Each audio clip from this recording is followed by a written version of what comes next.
Ngāi Te Rangi iwi trusts in Tauranga Moana are backing their people by supporting a dedicated takatāpui unit. The Ohu Uenuku unit was set up 6 months ago and its kaiwhakahaere are hoping it'll be a catalyst for other iwi. Here's Marina Mane with the story. Takatāpui leadership in action. When I was at university, I found it really easy to front te ao Pākehā in general about what is needed for our people, not just our whānau, but also for our takatāpui whānau.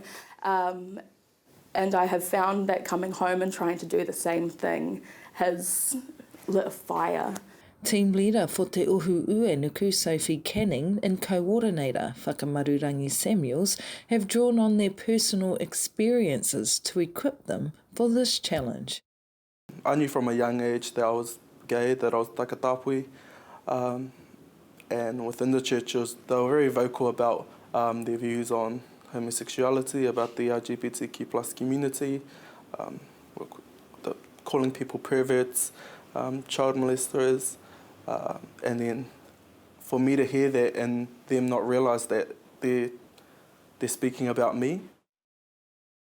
I grew up in Australia and you know, it's hard to reconnect if you're not home, and I always felt that I wasn't at home, and then coming back home and trying to figure out who I was, both my Māoritanga and also my takatāpuitanga, it just made the mahi like a lot harder. Last year, the Tauranga Rainbow Youth Drop-In Centre was burnt to the ground, so the pair are fully aware of the opposition to takatāpui spaces in the city. Since being here, we've both come to realise just how important this mahi is, and we're staunch to our kaupapa and we'll push it as much as it needs to be pushed for the betterment of our whānau. But the backing of their iwi has given them a strong foundation. The engagement that we're getting not only from our Māori whānau, but the recognition that we're getting from these Western institutions who are thankful that we're here because they are now realising that they don't provide